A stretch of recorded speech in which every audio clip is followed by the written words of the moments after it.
Räägime natuke põitest. Siin on meie tavaline põis, need tulevad vaakumpakendis, nagu näha, ja see on tavalise pikkusega põis. Meil on erinevad tüüpi harupõisi. See siin on muidugi 45-kraadine põis, mis on J-kujuline. Meil on olemas ka 90-kraadine variant, mis on T-kujuline. Meil on ka topeltkülgpõis, mis tähendab, et kummalgi poolel on 2 haru, kas 45 või 90 kraadi all risti üle. Aga kõik need on valmistatud samast materjalist. Nagu siin näha, on see silikoonmaterjal, mida me kasutame, ja kui hoolikalt vaadata, siis märkad, et selle sees on võrestik.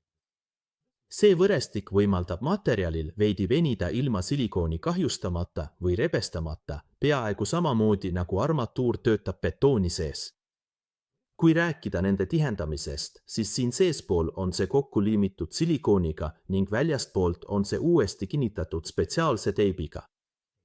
Ma ei tea, kas sa näed seda nii hästi, see on nii õhuke ja nii raske märgata, aga igal juhul on need korralikult kokku liimitud, et midagi läbi ei lekiks. Siin näed, kuna see on läbipaistev, oleks see ideaalne UV-kõvastamiseks. Seda võiks kasutada nii pull-in-place meetodi, push-in-place meetodi kui ka UV-kõvastamise protsessi jaoks. Üks asi, millele tahaksin su tähelepanu juhtida, on see, et siin on tegemist liitepõie 3 küljega.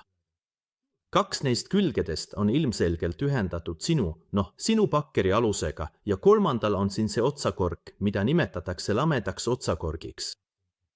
On olemas kupliga otsakorgid ja lamedad otsakorgid ning see konkreetne siin, nagu näha, on lame otsakork. Nii et 2 külge on lahti, need ühendatakse bakkeri alusega ja sinna vahele pannakse varras, et saaks selle lihtsalt õigesse asendisse lükata ja siis keerata paika ning 3. osa täitub ise õhuga. Aitäh küsimuse eest! Soovin sulle toredat päeva!